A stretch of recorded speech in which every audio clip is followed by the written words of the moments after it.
And then you can have an anxiety disorder and anxiety attacks based off immediate things, right? And by the way, I'm describing my experience. I'm like no doctor. I'm not spilling this from a book or anything.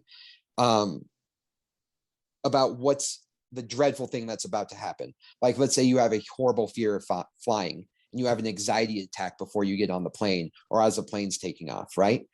And then you have a panic attack. And like we said, that's like a chemical dump. And you can feel the difference in your body. And no one can talk you out of it. There's no getting through a panic attack besides getting through it. Right. And like we said, it's like there's a fire, you threw a flammable chemical in the fire, and it's just got to burn out. Yeah. And depending on the environment that fire is in, like just hope to God it's not next to any dry grass, right? And right. For me, I felt like it was always next to dry grass. And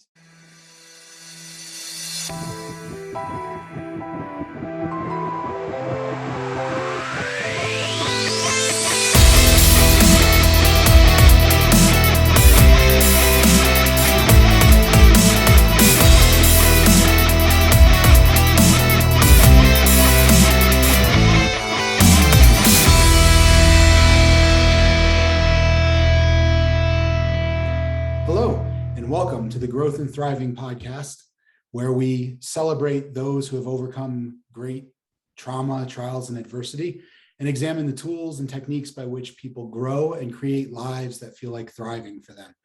I'm your host, Dr. Jerry Sunshine Novak, and with me today is a good friend of mine, Mr. Chad Edward Myers. Welcome, Chad. Thanks for having me, Jerry.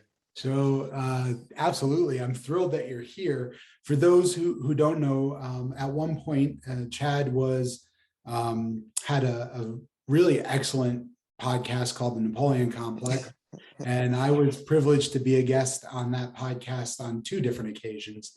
I love those episodes. Yeah. So do I, and it feels like a cool role reversal to be doing this now. I've known Chad since 2016 when we trained Brazilian Jiu-Jitsu together. And ended up having many deep and philosophical conversations. Yeah, for sure. Yeah. Became good friends and got to know each other's families. Chad has a remarkable history and has dealt with some very big issues that I think most of us, certainly me, I've been really impressed by some of the things that Chad has overcome in his life, and has grown to be a tremendous father, a loving husband, a Brazilian Jiu-Jitsu brown belt. For those of you in the know, that is no small accomplishment. They don't. Thank you. Jiu-Jitsu, and so Chad, I mean, he and I were baby blue belts together, and he was a monster on the mats back then. So I can only imagine now.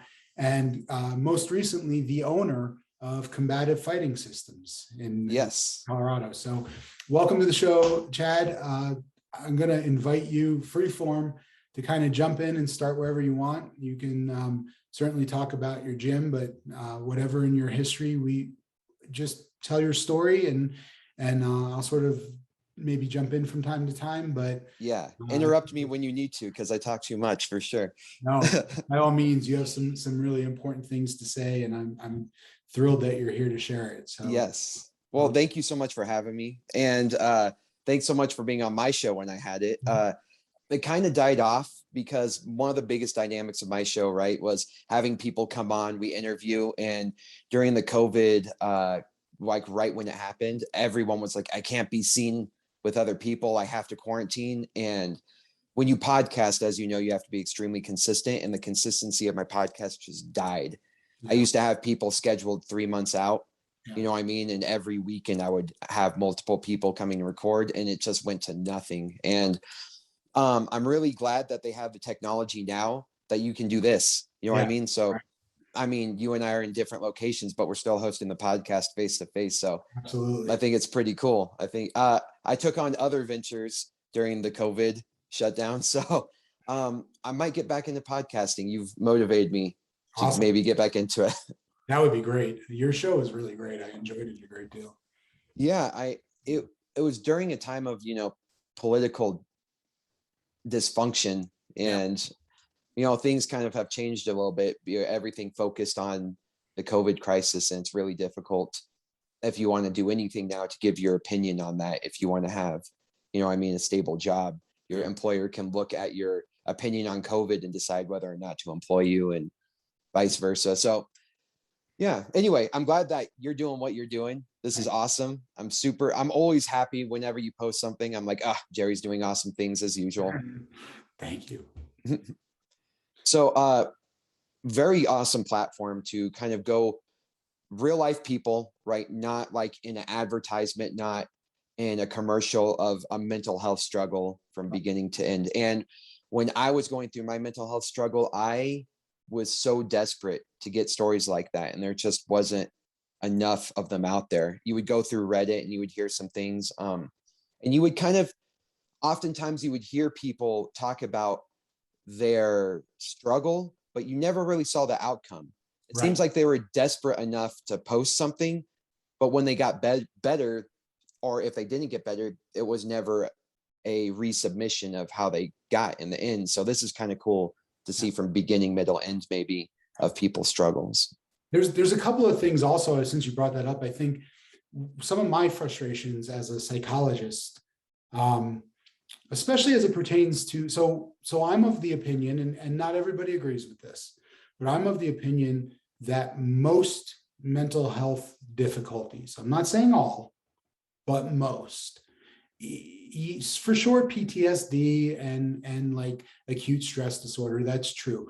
But even things like depression and anxiety and bipolar disorder, in my opinion, are more frequently about what somebody's been through than what's wrong with them, right? I think more often than not, people develop depression or anxiety or bipolar disorder or things that might look like, say, borderline personalities because of what they've been through in points in their lives. I even look at certain conditions that you might be born with that way. It's just what you went through while you were in utero versus what you went through after you were born. And so I don't like to see human beings as being fundamentally broken or having something wrong with them. I believe most of the reaction to their circumstances. And I would agree with that opinion. And I would say that it's been in the discourse recently fairly like that there's always a victim thing. Like it's almost like you're designed to go to therapy, or you're designed to have to go through a struggle, or you're dispositioned. Right. And I don't really like that. Biologically dispositioned, right? Not exactly. Yeah. So I would agree with that, because especially in my experience, mine was so night and day.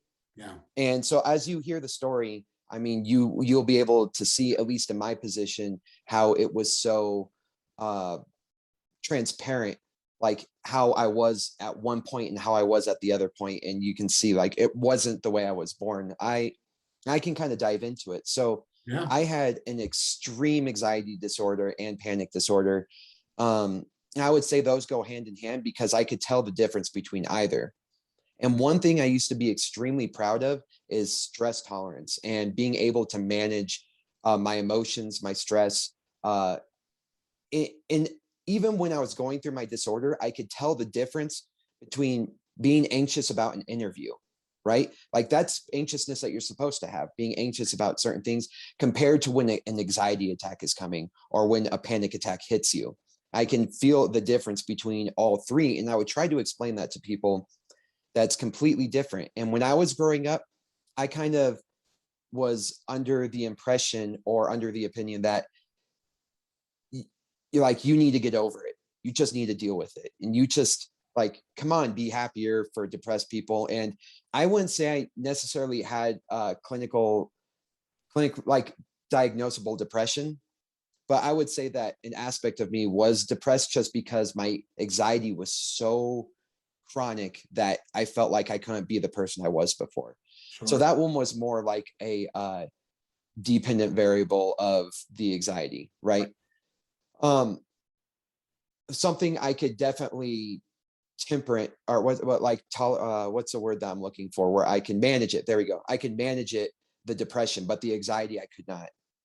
And there was a week where I was so just messed up that I barely got out of bed. And if you knew me before, which I'll describe me a little bit before, that just does, that's not me. That's not who I was. Right. So I'm always been like the rambunctious type. And, you know, if someone told me I couldn't do something, it became my goal to do it. Right. And that's me. Right. And I bought, I remember at one point I was just sick of tired of school. So I bought a one-way ticket to Hawaii, packed up all my stuff, and I just stayed in Hawaii for a while because I was just done where I was. And I was like, all right, I would rather be miserable in paradise. Right. And that was a lot of fun. And it was nice because I didn't realize that places in the United States, you could just have such a culture shock. You could go and become the minority. You could become the outcast, and no one likes people moving to Hawaii. I mean, we all live in Colorado, where we all hate people who move to Colorado. Yeah, right. It's like that times a billion in Hawaii, right? People can tell that you're an outsider just by the way you carry yourself, you know, and it takes you a while to fit in. And anyway, so that was me. I just bought a one-way ticket to Hawaii, figured things out. On my second day, I was renting a room in a house of 4 other college kids. And on the third day, I had a job interview and I got a job doing personal training at the 24-hour fitness out there. And I just started my life. I had no car, had no way to get around, just started walking around. For people who know Hawaii, I lived in Palolo Valley. So I had to walk through like the projects of Hawaii just to get, because I didn't know the area. Right. I'm just like, oh, this is a nice house. And, you know, I mean, I was walking through as a haole, some of the worst parts of Hawaii, and I was able to figure things out. I was able just to set a course, figure out what I needed to do to get to the end of the course and arrive at my destination. And there was nothing, I never quit. I always finished everything I started. Wherever destination I set myself, I was getting there, and people knew that about me. Then of course, eventually I decided to go back and finish school, which I did. I met the love of my life, Jade, and Jade had a 2-year-old son, Ezekiel Corbin. And so Jade and I got together. I started raising Zeke. I was 20 years old when I met Jade. When we're closing in on 10 years of that happening. Yeah, so that's exciting. Yeah. And since then, Jade and I have had 3 children in addition to Ezekiel. So we have 4 children, 2 boys and 2 girls. I joined the Army, and I just switched over to the Navy Reserves about 4.5 years ago. And so it's been this crazy, you know, starting a family, starting a career, finishing school, just doing all the things. What a lot of people don't know about that time is, I would say about 6-7 years ago, I all of a sudden, out of nowhere, just started having these ridiculous panic attacks. And these panic attacks, the first time it happened, I was driving down I-25 for people in Colorado, but for people who aren't in Colorado, I-25 is our biggest highway running north-south. It goes from Pueblo to Colorado Springs, Denver, Fort Collins, or close to Fort Collins, all the way up to Cheyenne. And I had a panic attack that was so severe, I like couldn't register what I was seeing while I was driving in the fast lane down I-25. And I was like, what is going on? Something like this has never happened to me. Right. And I remember I almost got in an accident trying to pull off to the side of the road because I knew I couldn't like see anything. And I remember cars were honking at me, and I like sat on the side of the road for like 20 minutes before I could even register what just happened. Wow. It was insane. And I was like, okay, whatever that was, right? I tried to shake it off, you know, because I had never experienced anything close to that. And so I was like, all right, I'm going to decide to keep going, right? And so I drove home. I didn't tell anybody about it. But sure enough, the next day I had about 3 panic attacks. And it just became like a regular cycle throughout the day that I would just have multiple panic attacks. And I had no idea what was going on. And what was even worse is like the anxiety of when the next panic attack is what really crippled me. Right. It's because I was always worried. And then it became to the point where I was so scared of having a panic attack while I was driving like when I was on I-25, that I pretty much almost stopped driving altogether. And I was always asking rides from people, and I was always making up reasons why I needed rides, like maybe my car wasn't working, or you know what I mean, some bullshit reason. But thank God, because of the people around me and because Jade was patient, I had my sister and my parents. They helped me out a lot, but I couldn't, it became a phobia, like where I couldn't even be alone. Right. Because I somehow could talk myself through the panic attack when I was with somebody. Because I kept telling myself, if something like physiologically horrible happened to me right now, at least there's somebody here who can like at least call an ambulance, or you know what I mean? Like I was able to talk myself. But when I was alone, it was like I was completely fucked. A panic attack while I was alone was the most horrible thing. Like I would consider killing myself just so I wouldn't have to deal with a panic attack. Right. That's how vicious they were. And like I said, they came out of nowhere. I bought a one-way ticket by myself to Hawaii not too long prior, and was walking through the streets of Hawaii without knowing anybody. You know, everyone was making fun of me. And to the point where I couldn't even be around people I was comfortable in a comfortable environment without having a panic attack. And the anxiety that came with it was horrible. And I think I said before, the depression, like I said, was more manageable, but just like, I'm not me anymore. Right. And I think there's like a week in there where I just couldn't find I wouldn't say courage, but the motivation to get out of bed.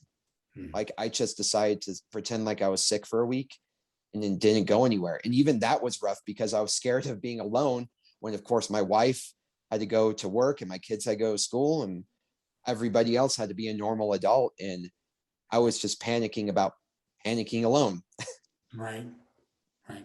It was horrible. It was the most debilitating thing I've ever been through. And I've been through multiple military branches. I had a job salmon fishing in Alaska. You know what I mean? I've been around, I've done a lot of crazy cool things, crazy hard things, but mental obstruction, I think, is by far the worst battle that I've ever done with. Right. Well, and what it sounds like to me, like if I had to sort of project in my own understanding, and by all means, please correct me if I'm wrong, but a lot of these crazy, cool things that you've done, you've been able to do mostly because of the mental resilience that you had, right? The ability to like be salmon fishing in Alaska as a career, to be in Hawaii or anywhere else unfamiliar on your own, figuring out how to put the pieces together to create a life, to have a job, a place to live, right? All of that, you know, your, as I understand it, your ability to move to Hawaii without a plan is indicative of how much faith you had in your own resilience and your own abilities, right? Absolutely. And so the common thread through a lot of those experiences is, yeah, I can handle it because I know what I'm capable of. But then when the problem is emotional like that, and your own resilience is sort of overwhelmed, and that mental toughness that you rely on in all those circumstances feels like it's disappearing, then what do you have? It's, yeah, I just got a little teary-eyed, sorry. Good. I've never really evaluated it like that, but it's exactly what you go through. Like, I remember a picture with, you know, like a motivational picture that said, a bird is never worried about the strength of the branch, because it just has to depend on its wings, right? Exactly. So if it breaks, and that seems like something I probably read off of your post. It's actually one of my favorite quotes, is that, okay, yeah, that quote. Yeah, I love that quote, that a bird doesn't need to depend on the strength of the branch. The branch breaks, he can fly. Yeah, and I wasn't like that anymore. Right. I was completely dependent on so many things. And even before that, I had preached about not being dependent on anything. Right. Like, for people who know me, like, I don't drink, I don't smoke, I don't even have sugar hardly at all because I never want any sort of dependency, or I mean, limit them as much as possible. And so that way, if you don't have those things, kind of like a stoic principle, like enjoy them when you can, but like if you weren't to have those things anymore, if they were cut off, it wouldn't be that much of a shock to you because you know how to be dependent without it. And I'm big on being self-reliant, and things that come into your life are a benefit, right? An added supplement, not a complement. Right. Or sorry, I said that backwards. An added complement, not a supplement. Like you don't need it to get by. It complements your life. Right. Sure. And so I was really big on that. And the fact that I had become so dependent was the worst feeling in the world. And the fact that I wasn't like, I kept not thinking like I was a man, and not even like being a man, but being an adult. Like I wasn't even being adult. I was being driven around, and every once in a while by my parents. I shouldn't say every once in a while. They drove me around quite a bit. Mm-hmm. And luckily I would find ways of like carpooling with people to work and stuff like that. And they always thought it was weird, but I was too embarrassed to tell them that I was going through this disorder. And you don't realize how bad it is. It's bad, but like when you've come out on the other side and you look back, you're like, I was bad. Like I would just be sitting there in a comfortable environment, panicking, hoping nobody would talk to me because like I wouldn't be able to respond, and hope like all these worst case scenarios running through my head. But it's like I said, there's normal anxiousness and stress, right? And then there's like the anxiety disorder, and there's a panic disorder. And you can tell the physical difference between each of them. Right. Like when a panic attack hits you, it's like an uncontrollable dump of chemicals, right? That once they get released, it's not like you can stop it. Right. You know what I mean? Like if I dump gasoline on a fire, it's not like you have to let that burn out. There's not like you can just put it out right there. And when a panic attack hits, it's like that happens and you have to deal with it. And so no matter what comes at you, you can't be like, please wait 1 second, panic attack, while I address this as a normal adult. You just can't. Right. And so knowing that that was about to come, I couldn't pinpoint what was causing the panic attack. I know that it would trigger worse if I was alone. So I did everything I could to not be alone, because if a panic attack happened while I was around people, like I said, I was able to talk out of it. It was this negative, or is that a positive feedback loop where it just keeps getting worse and worse and worse? Yeah, it feeds itself, right? Exactly. And God, I'm telling you, it was so debilitating. Yeah. It was, I couldn't, okay, so where I live is right next to King Soopers. I remember I would try, but I couldn't even make it to King Soopers and get out of the car to pick something up and then check out. It was too many steps. My brain said that was too many steps, and I would start to panic. Mm-hmm. I mean, it was suffocating. I felt like I couldn't breathe. My heart would race. A lot of people attribute panic attacks like they're having a heart attack. Yeah. I could see that a little bit, but mine was like a head rush.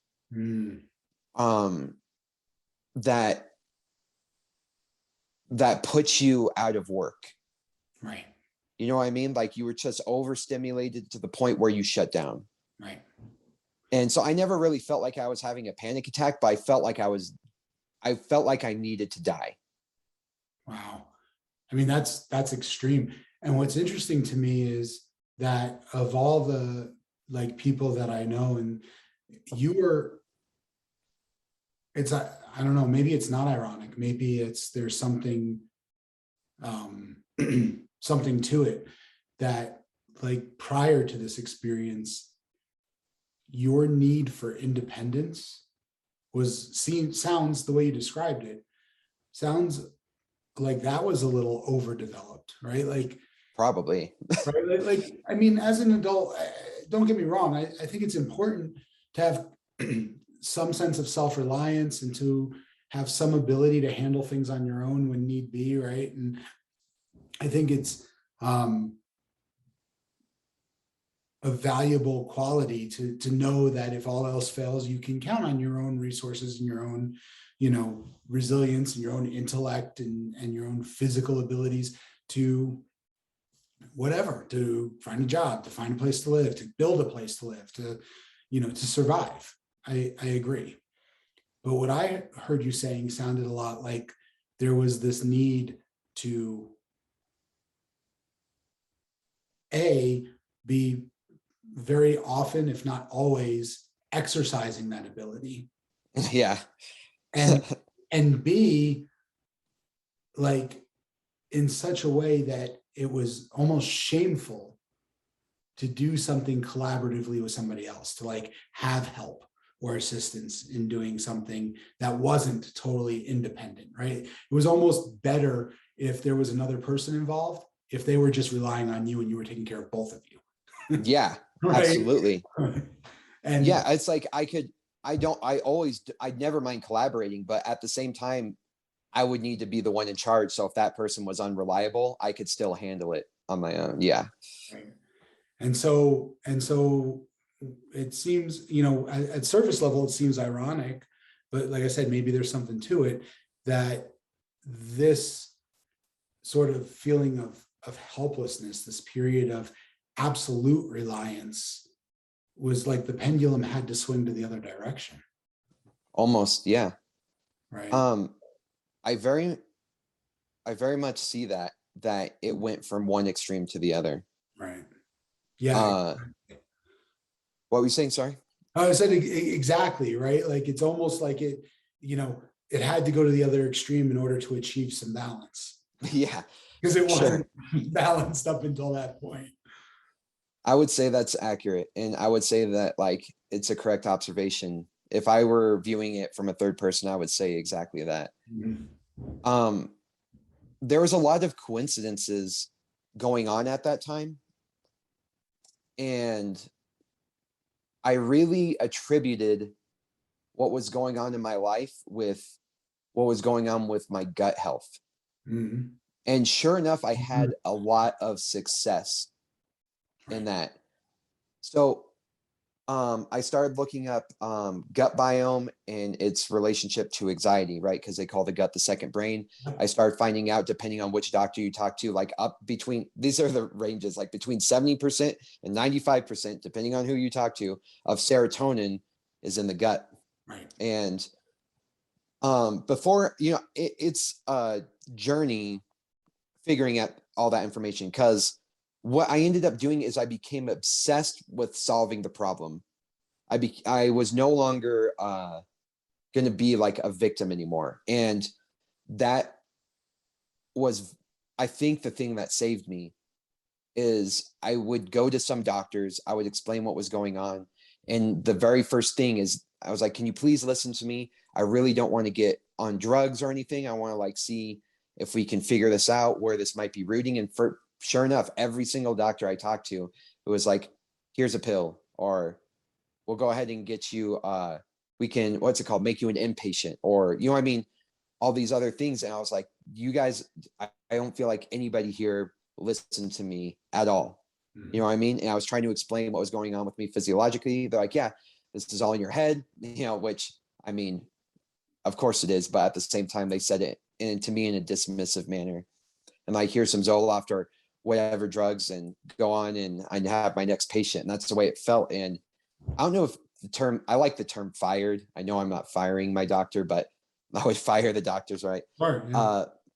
And I kept going from one to one I found someone who was more on the up and up with like gut health and brain health and that connection. And I became obsessed with researching. And thank God I had like the educational background to know how to do academic research. Mm-hmm. Because all the hippie stuff that you see, like all the blog posts and all the like gut health stuff, a lot of the stuff that you see out there is just propagating their own products. Sure. Right. You know what I mean? And I mean, there are good things out there, but it's like, hey, you could cure your anxiety, try this probiotic. And it's not necessarily that simple, because you're taking one problem and one solution and saying like, we're the entire path. And that's not the case. Like, I noticed probiotics right off the help made me worse. Right. And what I did notice though, for sure, and I'll cut back to this so that way I don't get too ahead of myself, is I started paying attention to the foods I ate. So I completely scrapped all the foods I ate and I only ate pretty much vegetables for a while, Mhm. right? Just things I know that were healthy and whatnot. So like vegetables and chicken.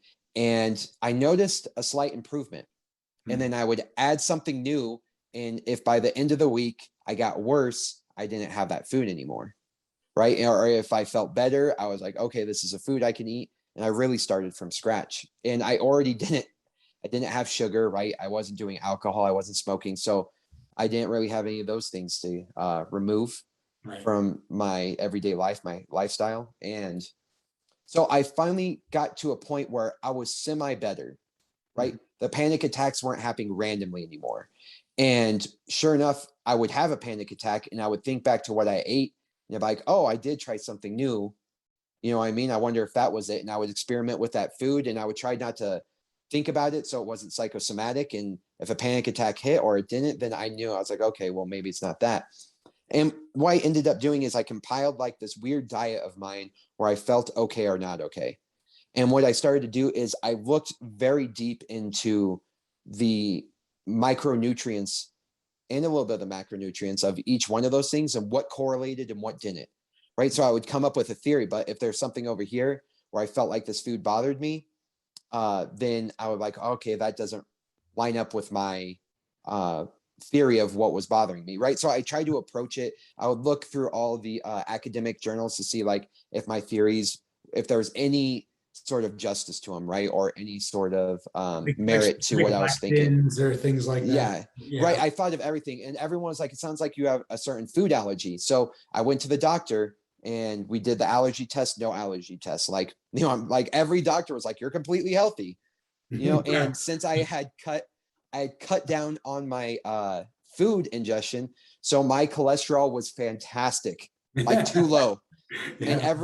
every doctor was like, "You are one of the healthiest people we know. We have and I'm like, I'm telling you, it's physiological." I even had what's it called? The GI guy do the scope, the Yeah. um I forgot what that's called. I can't believe I already forgot.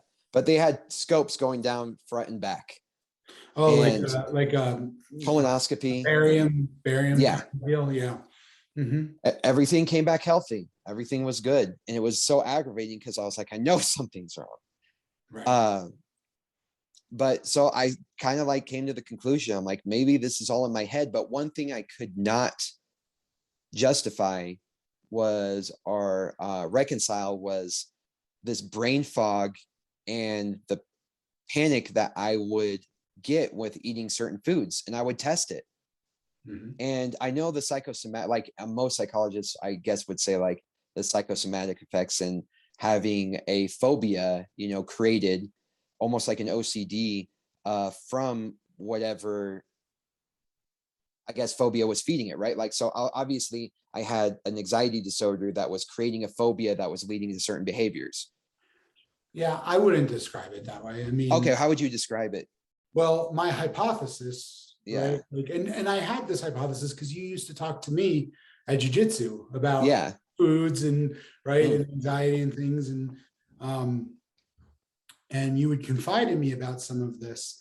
And I remember very clearly that my hypothesis at the time, and this is kind of still what I would guess, um, is that people are complex and maybe it's a little bit of both, right? Maybe there are food substances or ingested substances that increase whatever things feel like anxiety, right? They can affect your brain chemistry, can affect your heart rate, can affect your blood pressure. All these things are part of anxiety, right? And so, and also, maybe there's some other social, relational, psychological, other component as well. And the combination of those things is what's throwing you into full blown panic or full blown anxiety. Because what I would hear back then too, is, and so imagine like these foods that you're finding you're sensitive to, right? Maybe if otherwise you felt fine psychologically, if otherwise you were very psychologically healthy, maybe you didn't, when I brought up a few minutes ago, this like very extreme dependence that you had. We didn't quite get into it, but I imagine that came from somewhere too, right? Oh yeah, I know exactly where that came Okay, from. That's easier to diagnose for sure. okay, all right. But my assumption is that there was something there, right? There was something mental, healthy, and social kind of in the history. And so maybe if you didn't have that, maybe if you were just kind of psychologically healthy and you ate these foods, they might still have a physiological impact, but it might be so minor that you wouldn't even notice. Right. These foods combined with a psychological piece maybe magnify everything, right? In such a way, because the piece I heard that I still react to today when you're telling the story is you went through a shit ton of work. You went through a lot of restriction and a lot of work to feel okay. Yeah, and that's right? exactly what it was. Right? I wasn't Not great, just okay. And I so was okay. Yeah. right. So it makes me think that that's part of the solution, but not the whole thing. Right, exactly. So like exactly what you said. I did so much work. I was doing so much and being so restrictive. I don't know if you remember, but I lost so much weight. I do remember. Yeah. Yeah, I was so thin. I used to cut in high school to wrestle the 140 weight class, and I ended up walking around at like 133 at my lowest weight. And that was just like, what? Because I was so restrictive. I was so scared, so like had such a phobia of trying foods. And you know what I mean? If I was like at work and they weren't serving, like if I didn't bring food with me and they weren't serving anything I felt comfortable with, I wouldn't eat. Right. You know, and that's no way to live. But Right. I felt like that was the better alternative. And a lot of extremes in your life, though. Yeah, but I did. But I felt much like rather than having multiple panic attacks every day. Sure. Yeah. And so I couldn't reconcile that. I couldn't reconcile the fact that when I changed my diet, I got better.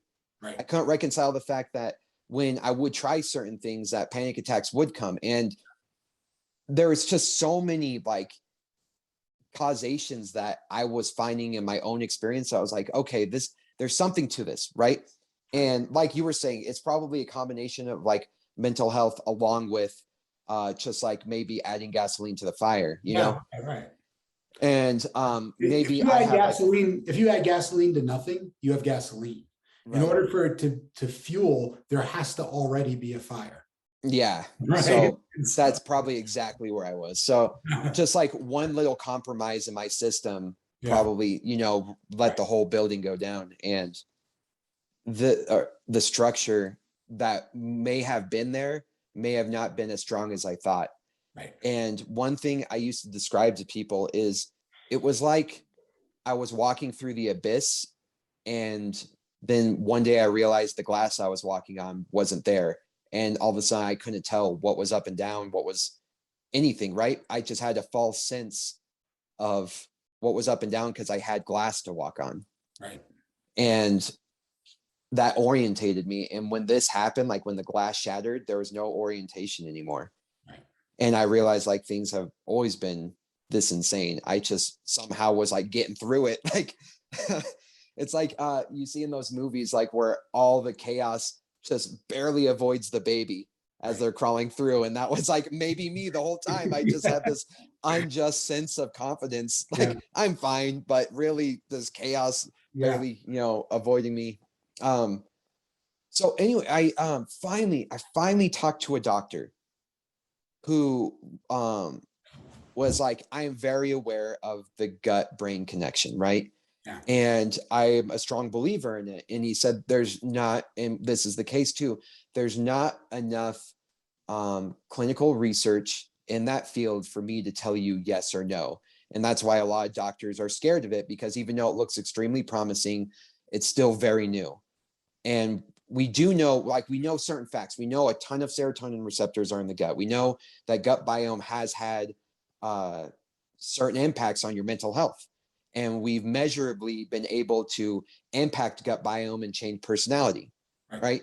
And so he was saying, like, as a doctor, he's like, yeah, I can't tell you this is the result. Like, if I give you aspirin, this is a result that's going to happen to your body. I can't tell you these things. But what I can tell you is, like, based on what I know, I would really consider talking to, what's it called, psychotherapist or a therapist, and maybe talking about doing something that's a little bit more extreme for your gut. Because my anxiety was so bad I was certain that if I got onto an antidepressant, I would be one of those stories where I ended up like killing myself. Right.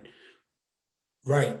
There's that. But the other piece that I think were missing at the time, and I can say this because I knew you, is that um, all of that obsession with food and diet. Mhm. And by the way, let me preface this by saying what that doctor said, I think was very astute. And if you look, psychology is pretty young as far as the sciences go. And if you look back over the history of psychology, at different periods in time, we've identified various different things that were had some impact on people's mental health, right? And each of those things, more or less to this day, remain a piece of the puzzle, but none of them have ever become the piece of the puzzle. Exactly. Right. And Yeah. so gut biome is probably and the problem is every time we find something new like that, it's great because it gives us new opportunities that we didn't have before. But it also sort of introduces more questions than answers because the organism is just way more complex than we thought, right? It's so complex. And Right. like I would say a living testament of that. It's Right. And so I would hypothesize, like I said, I have no doubt that some of those dietary changes were having some impact. That seems perfectly reasonable to me. What I think you were missing then, and I don't know if you see it now or not, maybe you do. And maybe, I don't know, maybe I'm wrong too, but it just seems like that obsession with the diet being the answer, like that amount of energy that you put into food and restriction and controlling your diet and control is a manifestation of anxiety. You were anxious about your food. And so you took all that anxiety that, if you think about like the panic attacks and things, it's like an explosion, right? It's uncontrolled. It just explodes out. And whoever's walking around gets hit by the shrapnel and hit by the, yeah. right. Yeah. And what you were doing with this focus on your diet was taking all that explosive energy of this anxiety and channeling it at a thing. So it was like a controlled explosion, but it was still anxiety. Oh, for sure. And so I think I became obsessive with it because it was the only thing that worked so far. Right. Because I tried, Right. Yeah. I tried so many, I could tell it wasn't, I knew that it was going to be a complicated answer, but at least like I had found one clue, Yes. And so I was like, hopefully this will unravel something, like lead to the next thing.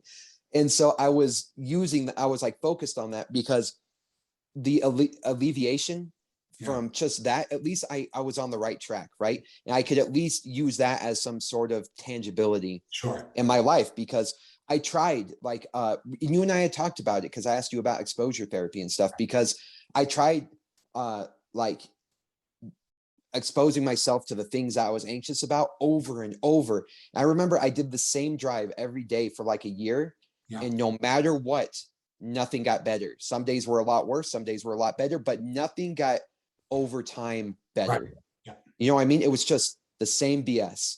Yeah. And I was like, I don't think exposure is working at all. It got worse and worse. And I'm not a huge fan of exposure therapy to begin with. It's not really my go-to, but the problem is that, I mean, your fear, for example, of driving was pretty reasonable given what you went through on I-25 that time, right? Yeah. But it wasn't, I don't think it was a root issue, right? I don't think it was a core issue. No.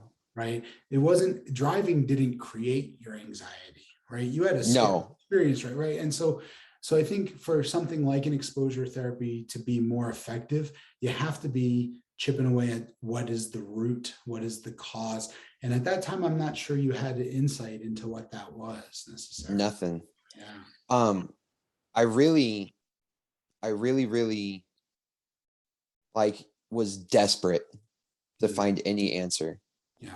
And I think you and I had talked about the was it EMDR, and that, like, I didn't have any success with that. I mean, I probably got through some trauma Yeah. but like That's what when that's it, for, really, right? yeah, Yeah. but like I was like, okay, like this isn't trauma related. You know what I mean? Like you were saying, I didn't think that I had a fear of driving. I had the fear of being alone and dealing with a panic attack while driving. You know what I mean? So driving would trigger it. It was miserable all the way around. And exposure therapy, cognitive behavioral therapy, seemed like all the therapies out there weren't helping me. So I talked to this doctor. The doctor convinced me to talk to a psychotherapist. So I talked to the psychotherapist. The psychotherapist I was explaining to her everything I kind of explained to you, and like I'm kind of giving you like, I can't believe this. This is a short version, but I'm giving you the short version, right? I talked to the psychotherapist, told her everything I told you a little bit more in detail, and then she starts talking to me about antidepressants, and I was like, oh, damn it. It's again, yeah. Yeah. And then she was like, I know what you're thinking. And she's like, let me explain, at least since you have the knowledgeable background, it sounds like, of what gut biome does, let me explain to you the role of serotonin in the gut. And then she goes and shows me some of the academic articles that were promising about how gut serotonin and your gut biome have a very tight knit relationship. And one can't really happen without the other. So it's basically what I was trying to do was like trying to fill, what's that thing that you strain spaghetti through? Like sieve. Yeah. Yeah. I was like trying to fill a basket or strainer with water. Right. Without, Balls, yeah. right. Yeah. And it just wasn't happening. And things got a little bit better because at least water was going through there now, but like nothing was going to get filled up. And if you don't have a stable structure, like the base, then nothing's going to be built off that. And she was saying, like, I completely get where you're coming from. You need a strong biome. But if at any time in your life you have completely stripped the serotonin from your body and you have low levels, it doesn't matter what you do.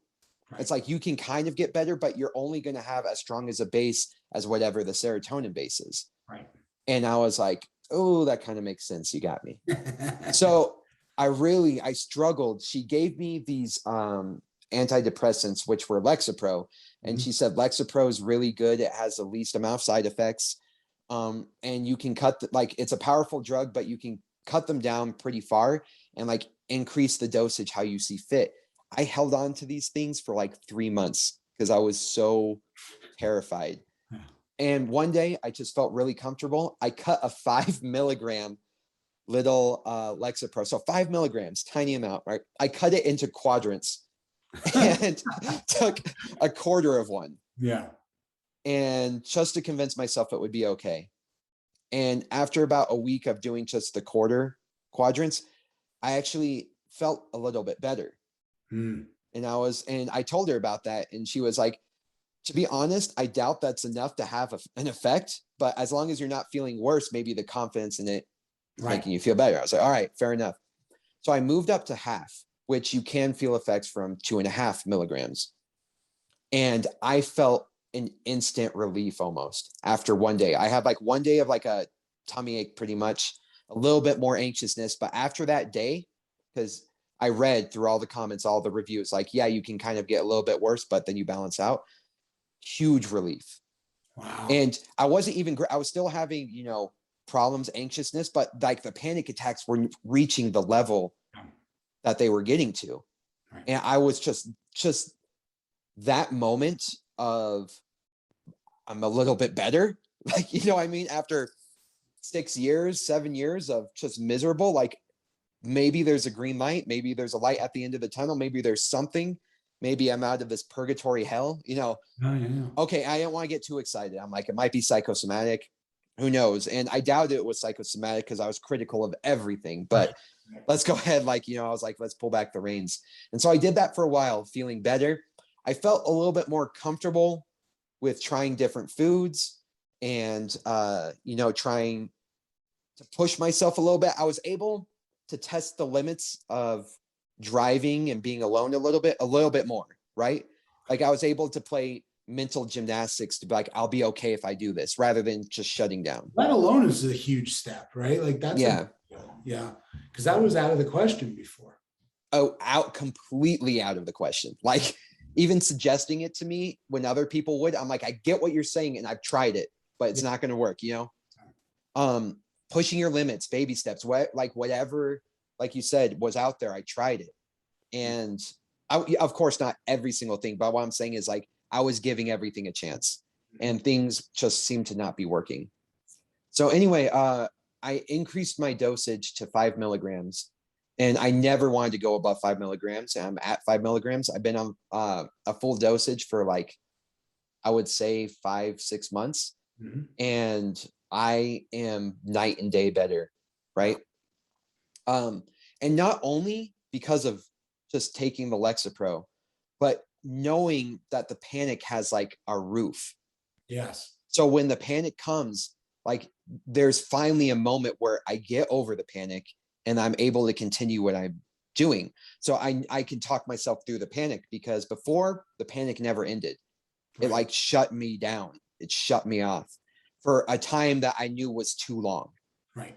Now, like if I'm driving, or let's say like 5 months ago, like when I was driving, the panic would come, my heart would race. I would do some techniques to get over the panic, and then it would slowly go away after a few minutes. And then I would go on through my day. I would be uncomfortable, but I could do it. I could physically do what I needed to do. I wasn't going far. I wasn't doing anything crazy, but I could be at home.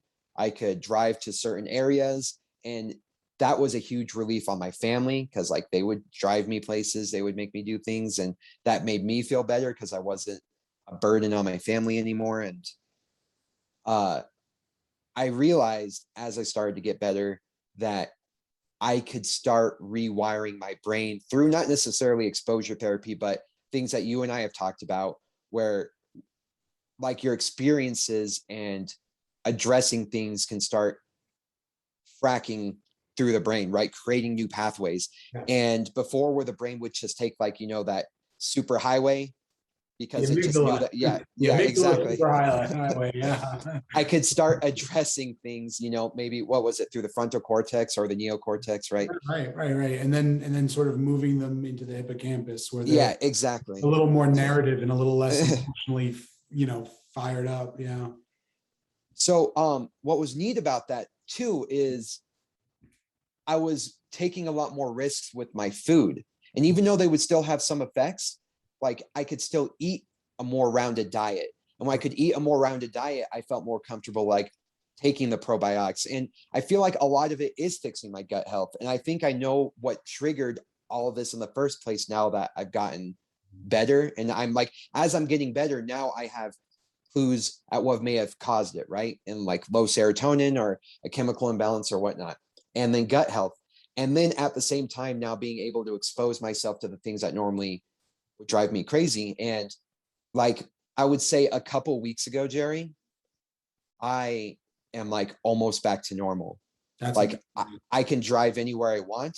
No. If I start to have any panic, like I can either talk myself through it or I know it's going to be done with in a few moments.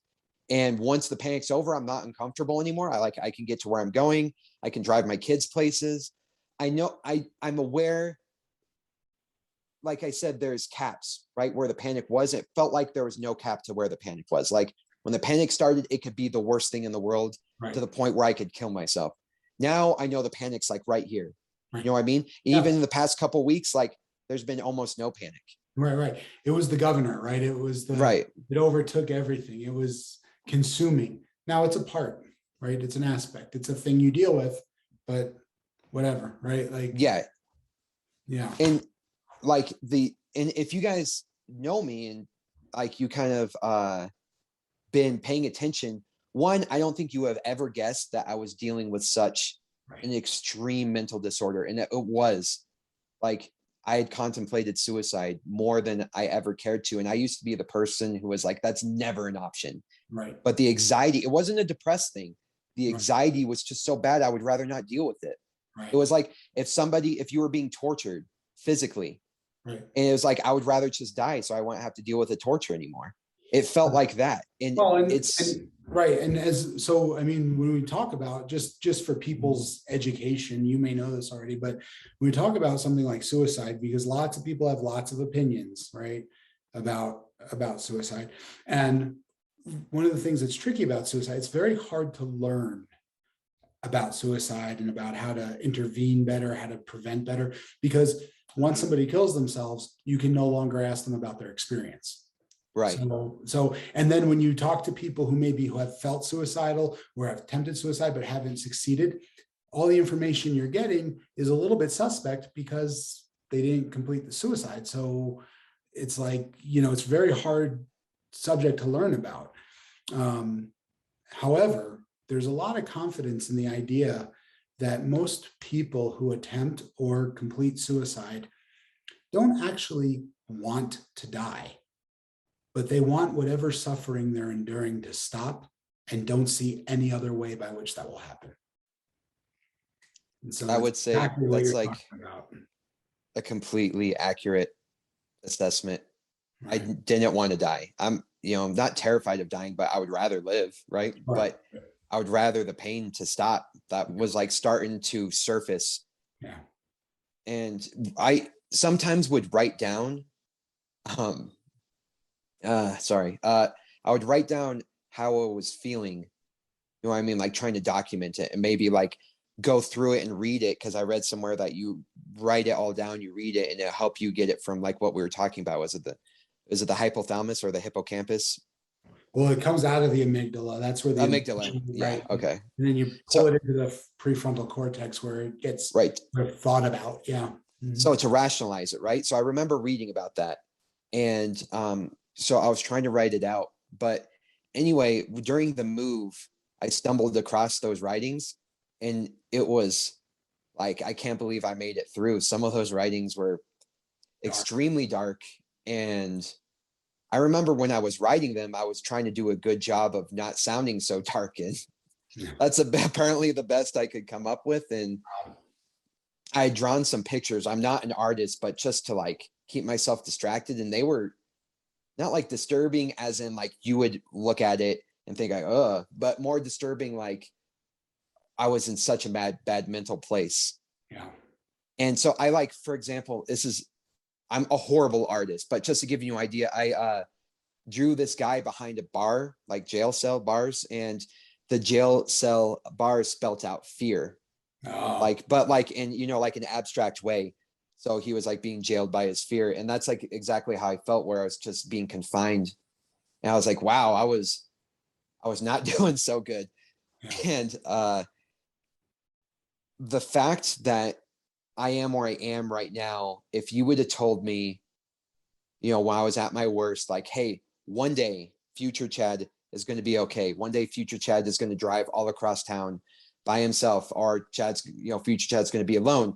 Future Chad is going to do this, and he's going to be through his day with no more panic attacks and no more anxiety. Like I hardly have any anxiety anymore. Oh, that's so good.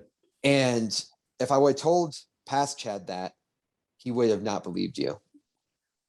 He would have absolutely not believed you. I thought it was going to be like this for the rest of my life. And I thought it was going to be a miserable experience. And I thought I was going to suffer through all this just so that way I could be with my kids. Yeah.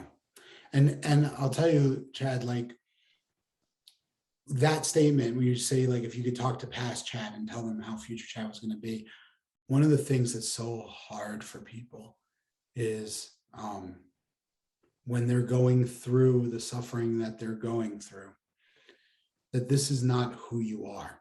This is what you're experiencing. Right. Exactly that. And that all that panic, all that anxiety. And I don't like, the intent is not to minimize it or to make it something it's not. I know it was real and it was brutal and awful and felt insurmountable, but it still wasn't your identity. It was a thing you were experiencing, and you've experienced it, and you continue to experience it. Thank goodness to a lesser extent, it sounds like, but it's not who you are. And so I think it's important for people to keep in mind that whatever you're going through is not your identity. It's your experience. And I feel so lucky to have like the support system that I did going through it. And what makes me sad and what you're speaking to is there's people out there who are going through stuff like this and they're completely alone. Right. You know, I had people there to help, Yeah. you know, and not necessarily they didn't help me through everything I did was on my own. Right. I shouldn't say that either, but what I'm saying is like my mental journey was on my own, but the physical manifestation of it, I had great support. Right. So my parents were there, you were there, the psychotherapist I only met with her a couple times, but she was great. I think the thing that saved me is I was so fucking stubborn. I'm not somebody who like just sits back and doesn't finish anything, right? I said I was going to figure this out, and I figured it out. And even though it took me 6-7 years, like I figured it the fuck out, and now I'm better. And like there's differences. There was, like I said, there's stress management, right? You're anxious about work, you're anxious about your commute, there's anxious about the in-laws coming in time, right? We get that. And that can over stress you out to where you have like an overall like anxious disorder, right? Anxiety disorder. And then you can have an anxiety disorder and anxiety attacks based off immediate things, right? And by the way, I'm describing my experience. I'm like no doctor. I'm not spilling this from a book or anything. About what's the dreadful thing that's about to happen. Like, let's say you have a horrible fear of flying, and you have an anxiety attack before you get on the plane or as the plane's taking off, right? And then you have a panic attack. And like we said, that's like a chemical dump, and you can feel the difference in your body. And no one can talk you out of it. There's no getting through a panic attack besides getting through it. Right. And like we said, it's like there's a fire, you threw a chemical, a flammable chemical on the fire, and it's just got to burn out. Yeah. And depending on the environment that fire is in, like just hope to God it's not next to any dry grass, right? And right. For me, I felt like it was always next to dry grass. And I felt the difference in all three. And now I would say, even though mental health is such a weird beast, such a weird animal, that I understand mental disorders a lot better, not as in the sense to say that I understand mental disorders at all, but in the fact that it can happen to anybody. It can happen to anybody, anytime. It can happen to the strongest people. I'm not saying I was the strongest, but I was pretty fucking resilient. I could do most things. And I became the epitome of somebody who was crippled by their anxiety. Yeah. Like I was completely debilitated, but I was so stubborn in finding a solution, and I did. And I wouldn't say like it's an overall, like I'm still working on things to make myself better, right? Sure. But the fact that I am doing all the things I thought I couldn't do before, and I'm doing all the things that I at one point thought I would never do again. Right. Like to me, that's getting out to the other side, at least. Like I'm improving and actively getting better. I am very confident and much more sensitive, I should say, because I was not sensitive to mental disorders at all. Right. Before this happened to me. I was actually probably a fucking punk when it came to mental disorders, looking back at it. I thought people were like, you know, victims, and they just blame themselves. But no longer am I like that in my approach to mental disorders. However, I still hold true. You can't be the fucking victim. Like you have to be as stubborn getting out and finding a solution. I strongly believe that there's a solution out there for everybody. Mm-hmm. And the brain, when people say it's all in your head, yeah, it's a bullshit statement. I get that. But at the same time, it's somewhat true. All your circuitry is in your head. Right. It's more physiological than what people realize. And if you have a computer system that has a fucked up circuitry, the computer system will not run the way it's designed to run. And there are solutions to getting that fixed. And it, like you said, it's extremely complex. Like when you have computer problems, there's some things that like, oh yeah, this happened with the last update. All these computers have that. Or there's certain things where it's like very specific to that computer's experience, that computer's environment, that computer's whole uploading process, right? There's a very particular solution and way of diagnosing and fixing that computer. And you can find that for yourself. I'm a strong believer in that. If I could get out where I was, and you should have this conversation with Jade, to be honest. You should have Jade on my show. My wife was going through extreme depression, and she's getting on the other side of that. And we were a couple where one was going through manic depressive bipolar disorder coupled by postpartum depression, extremely suicidal, and got through that. And she's very open to telling that story. I'll let her tell her story. But with me having a fucking panic disorder that was crippling, and anxiety disorder, we somehow made it through to the other side. We found solutions. Thanks to Jerry. I think Jerry saved my wife's life with ketamine. And sorry, I'm getting emotional. It was fucking ridiculous, you know? And if we can find a way through it, I think anybody can find a way through it. Yeah. It was just, it's hard, but you can do it. That's true. It's so what I will say, Chad, first of all, man, I am so grateful and appreciative of your courage and your vulnerability. And, you know, I would go on record as saying, you talked earlier about how you were so proud of strength earlier on in your life and doing everything on your own and controlling your emotional reactions. And I knew you toward, you know, the transition from that into the anxiety, right? And I knew who you were when you thought you were Iron Man, you know, and this, what's going on right now, to me, is much stronger and much more courageous than that. You know, to me, that always there was resilience. You were able to tough through a lot of discomfort, but it was always resilience with a hint of shame, right? Like if anybody saw what was real, there was shame in that, right? Like you had to cover that up. And I only recognize it because, right, it's like a mirror. I same kind of thing, right? But the ability to come on and to have some tears and to tell a real story. And, you know, what I can appreciate is you told your whole story, you know, pretty stoically. And it's not until you talk about Jade that the tears come, you know? Yeah. Jade. Yeah. And there's real strength in that, you know, there's real strength in loving someone so much and in feeling so deeply, you know, that vulnerability has strength. So I value that a great deal. And I'm thrilled that you have both managed to hop on. What I will say, I agree with you that there's a solution for everyone. I believe that, right? Because if there's not, like, why bother? Like, I have to believe that, right? Right. Yeah. And I would encourage anybody who's struggling or suffering to keep looking. Just, you know, the old Finding Nemo, right, Dory? Just keep swimming. Keep looking. Try every path. Right. Even if it doesn't work, you found one path that didn't work. What I will say is tricky about the computer metaphor is what separates a human brain from, say, a computer processing unit is if I show my computer a really sad movie, the circuitry doesn't change. Oh, for sure. Yeah. Right. I should say that just in the physiological sense. Yeah, that right. I want people to imagine right. that there is a solution. Right. That is a tangible solution. Yeah. Sure. But the important component is that our physiology does change based on what we're exposed to and not, right?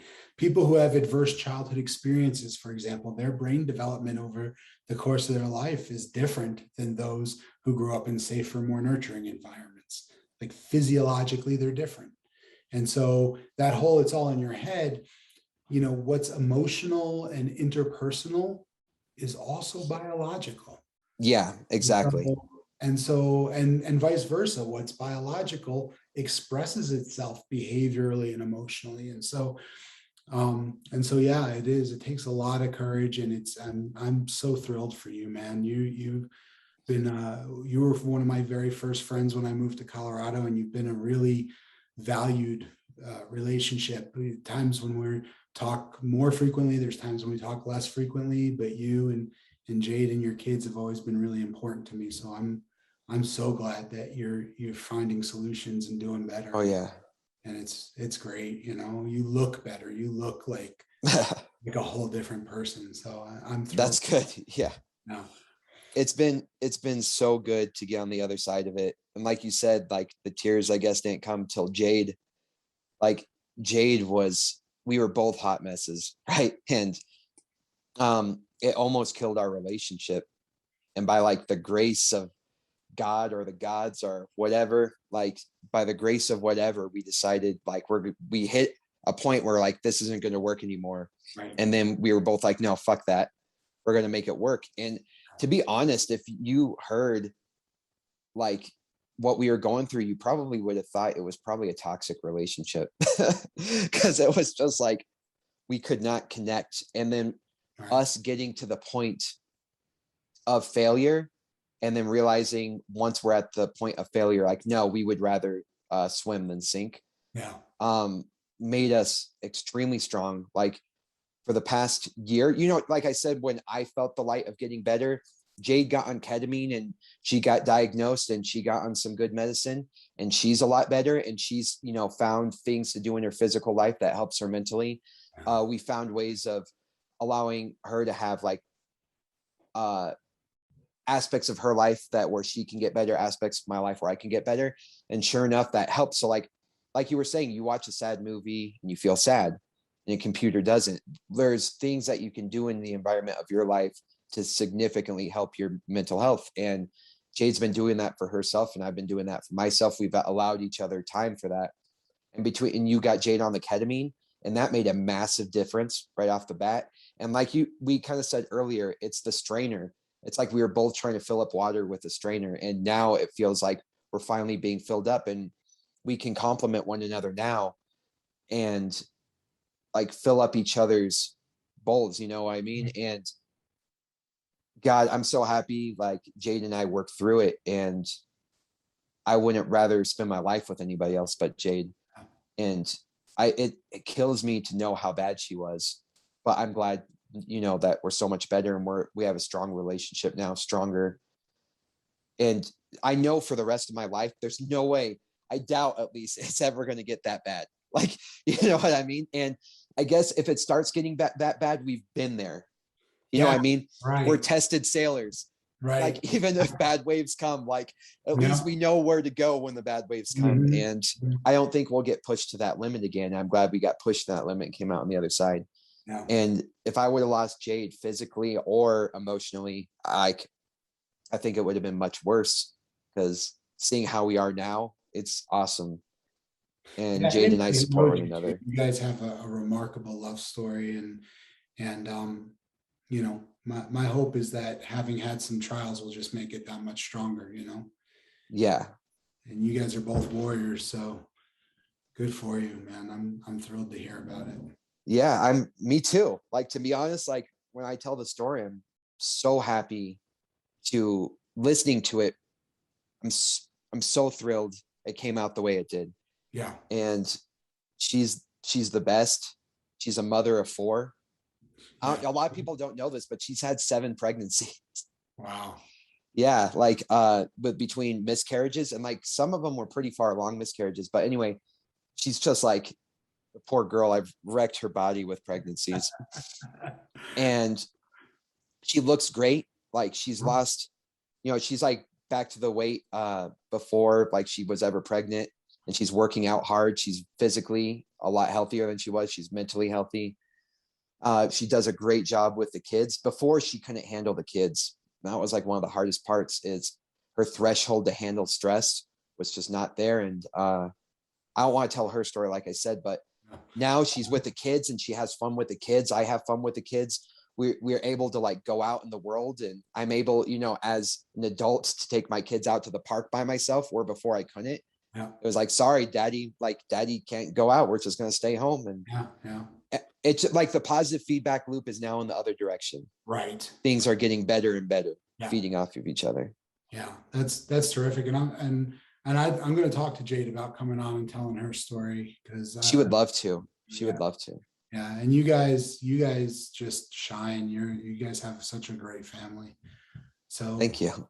Seriously, I love you guys, and I'm so glad that, you know, that we know each other and have this relationship. And I mean, I'm thrilled to have you on my podcast, but if I never had a podcast, right, like, you should know how much I value you guys as friends. So why don't you just tell everyone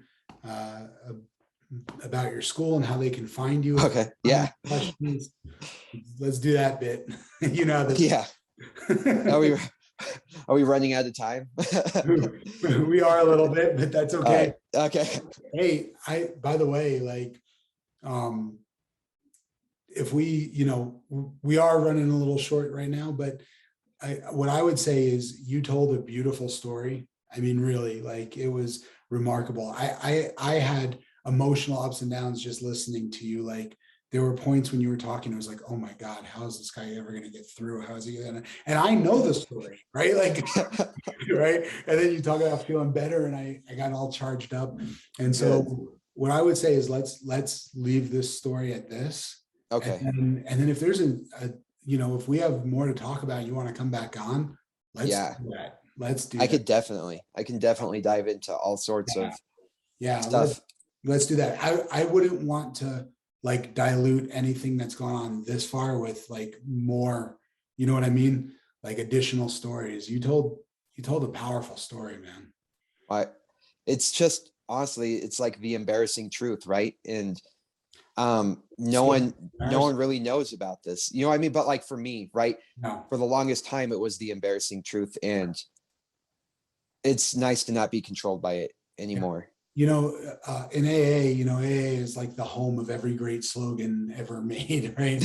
and in AA, one of the many great slogans that they have is the truth will set you free.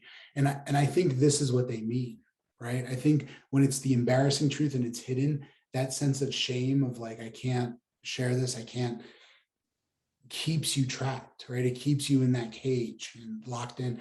And when you can just admit and just talk about like, hey, this is me, like, here's the parts of me I love, here's the parts of me that have struggled, and this is all just what's real. It's so freeing. It's like the cage door wide open, and you can just be in the world, so I know people are going to watch this. I'm going to share it and stuff, and they're probably going to be like, that's probably why he acted so weird sometimes. Like, he was dealing with a major panic disorder. I was suffering. I was trying to cover it all. I was always just trying to feel like and look like I was normal. And I was the opposite.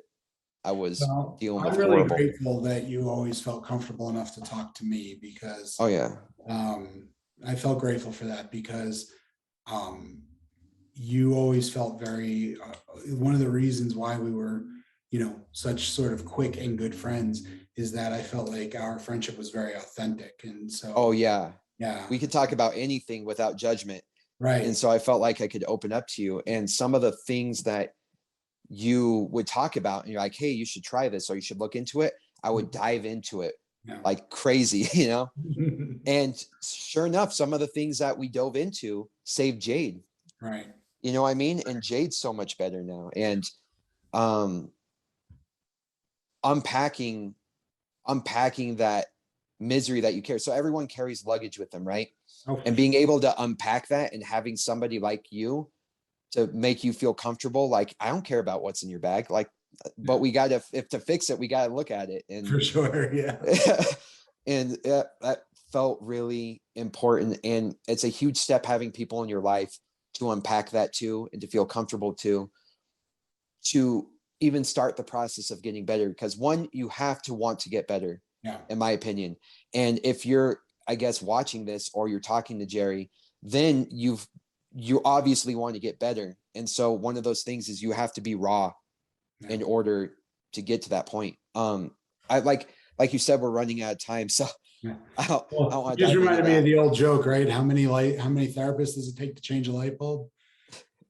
Just one, but the light bulb really has to want to change. Oh yeah, that's right. That's funny. Yeah. It's definitely leading the horse to water type thing. But Jerry, you've been the best. Thanks, pal. You too.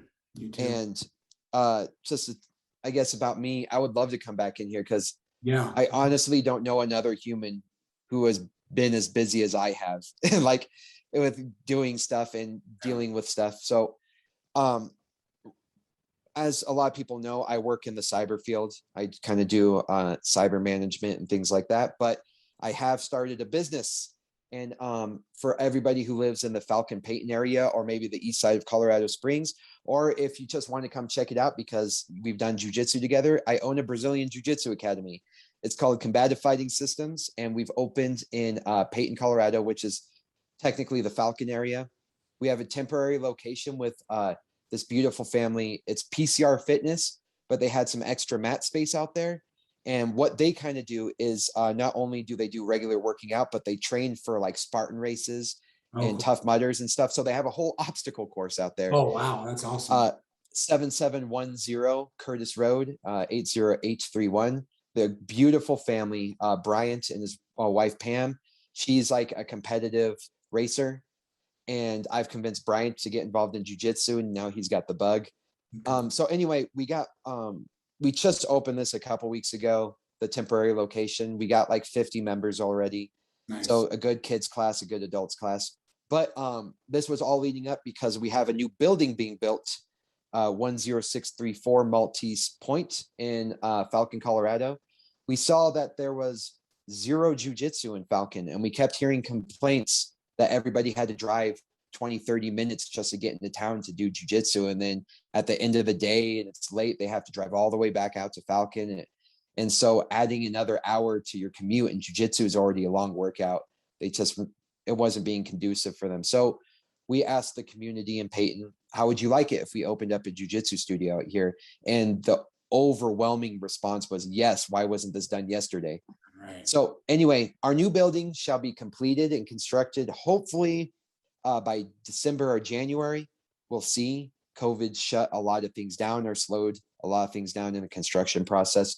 But we'll have 3,000 square feet, which is a beautiful amount of mat space for Brazilian Jiu-Jitsu out in Falcon.